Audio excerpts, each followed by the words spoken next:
podcast Kasih Persaudaraan Philadelphia. Bertemu lagi dengan podcast ini bersama dengan saya, Miss Ripka. Hari ini, Miss Ripka akan membagikan kisah Raja Salomo kepada para kasih podcast. Baiklah, pasti dari kita semua sudah pernah mendengar ya kisah dari Raja Salomo, di mana Raja Salomo ini merupakan salah satu kisah yang paling menarik di cerita Alkitab. Kamu nanti bisa baca di 1 Raja-Raja dan juga di 2 Tawarik. Di situ banyak tertulis ya mengenai Raja Salomo. Hari ini Miss Ripka akan membagikan fakta-fakta yang Miss Ripka baca mengenai Raja Salomo. Fakta yang pertama yang kasih podcast harus tahu, Raja Salomo adalah anak daripada Raja Daud. Anak dari Raja Daud beserta istrinya yang bernama Batsheba. Fakta yang kedua, Raja Salomo merupakan raja ketiga dari 25 raja yang pernah memerintah di bangsa Israel, mulai dari Raja Saul sampai ke Raja Hosea. Dan Raja Salomo ini yang ketiga setelah ayahnya Raja Daud.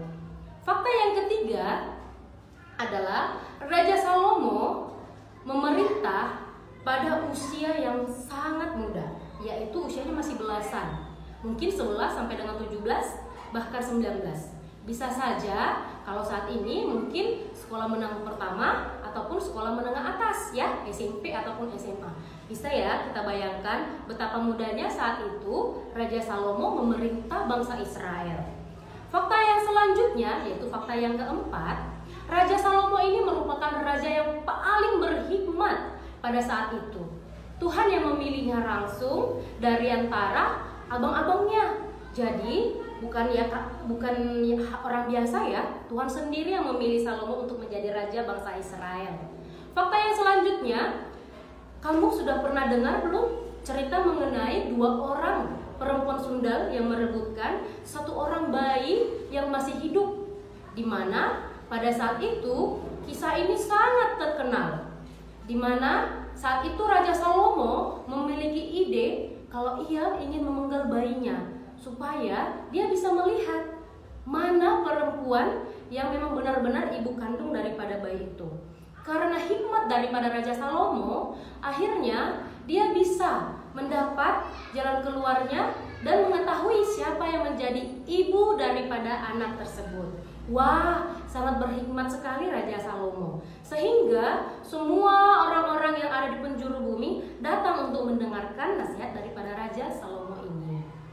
Fakta berikutnya, teman-teman kasih podcast, yaitu Raja Salomo ini merupakan raja yang sangat kaya pada saat itu, sehingga kekayaannya ini tidak ada yang bisa menandingi.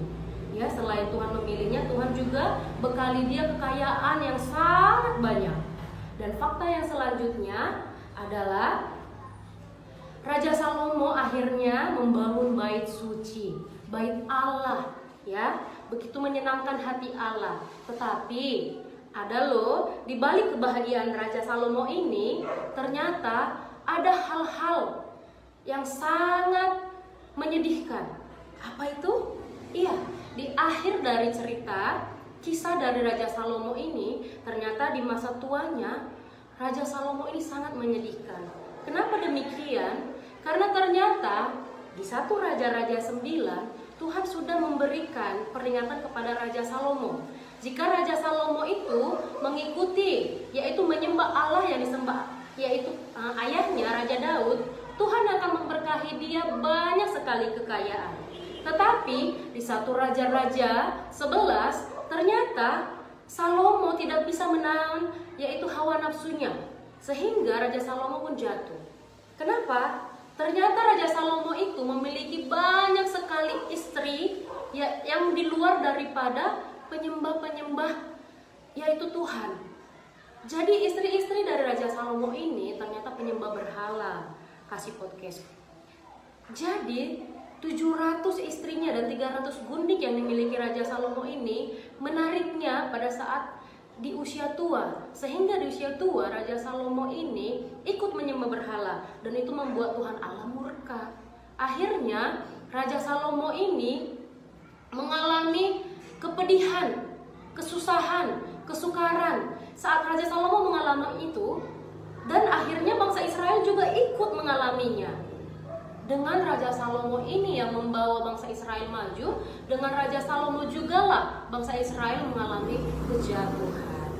Ya, demikianlah kita bisa mengutip dari kisah Raja Salomo supaya kita tetap memegang teguh dengan iman kita, yaitu selalu menyembah Tuhan Allah, tidak menyembah berhala-berhala.